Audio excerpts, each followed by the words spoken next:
শিলিগুড়ির এক guest house থেকে এক মহিলার মৃতদেহকে ঘিরে চাঞ্চল্য ছড়ালো গোটা এলাকায়। পুলিশ সূত্রে জানা গিয়েছে মৃত ওই মহিলার নাম পূজা দাস, বিহারের কাঠিহারের বাসিন্দা তিনি। এই মুহূর্তে আমাদের সঙ্গে টেলিফোন লাইনে রয়েছে আমাদের প্রতিনিধি সানি রায়। সানি, কি জানতে পারছো, ঠিক কি ঘটেছিল ওখানে? একদমই দেখো পায়েল, তোমাকে জানিয়ে রাখি যে শিলিগুড়ির এনজিপি যে রেলওয়ে স্টেশন রয়েছে সেই রেলওয়ে স্টেশনের পাশে একটি বেসরকারি হোটেলে কিন্তু বেশ কয়েকদিন ধরে তারা এখানে উপস্থিত হয়েছিল এবং সমস্ত রকম নথিপত্র দিয়ে কিন্তু সেই হোটেলে তারা থেকেছিল।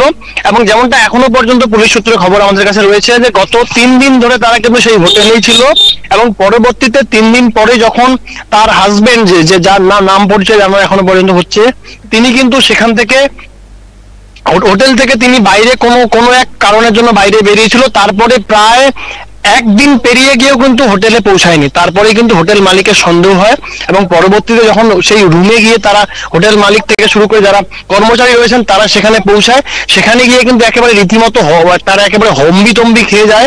কারণ ঝুলন্ত দেহ উদ্ধার হয় এক মহিলার। যেমনটা এখনো পর্যন্ত প্রশাসন সূত্রে আমরা জানতে পারছি যে বিহারের বাসিন্দা তিনি ছিলেন এবং তার মৃতদেহ উদ্ধার হয়। তারপরে কিন্তু তড়িঘড়ি স্থানীয় থানার থেকে পুলিশ কর্তারা সেখানে পৌঁছায় এবং মৃতদেহ উদ্ধার করে নিয়ে ময়নাতদন্তের জন্য পাঠায়।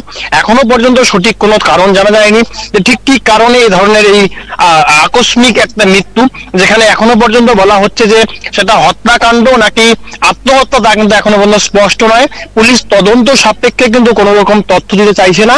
তবে এই যে বেসরকারি হোটেল যেখানে এই ধরনের ঘটনা, তা ঘিরে কিন্তু গোটা এনজিপি স্টেশন চত্বর জুড়ে কিন্তু একটা চাঞ্চল্যকর পরিস্থিতি তৈরি হয়ে গিয়েছে। তবে পুলিশ গোটা ঘটনা তদন্ত করছে বলে কিন্তু এখনো পর্যন্ত জানা যাচ্ছে। অসংখ্য ধন্যবাদ সানি আমাদের সঙ্গে থাকার জন্য। যেমনটা আমাদের প্রতিনিধি জানালেন, 22 তারিখ ওই মহিলার স্বামী এবং শিশুর সঙ্গে গেস্ট হাউসে ওঠে, কিন্তু 24 তারিখ সকালবেলায় ওই মহিলার স্বামী গাড়ি বুকিং করার নামে হোটেল থেকে বেরিয়ে যান। দীর্ঘক্ষণ তিনি ফিরে না এলে সমগ্র বিষয়টির উপর সন্দেহ হয় হোটেল কর্তৃপক্ষের। এরপর সমগ্র বিষয়টি নিউ জলপাইগুড়ি থানায় জানানো হয়। পুলিশ এসে ওই মহিলার মৃতদেহ উদ্ধার করে ময়নাতদন্তের জন্য উত্তরবঙ্গ মেডিকেল কলেজ ও হাসপাতালে পাঠায়। গোটা ঘটনা তদন্ত শুরু করেছে পুলিশ।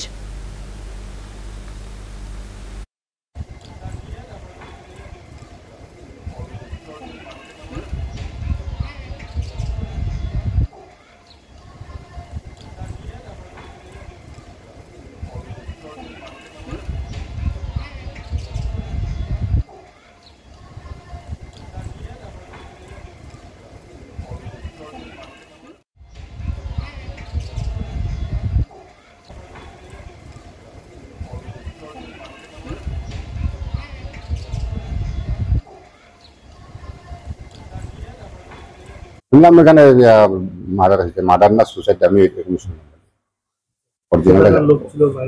বাইরে ছিল বলে না, সে যাই না, আমি দোকানে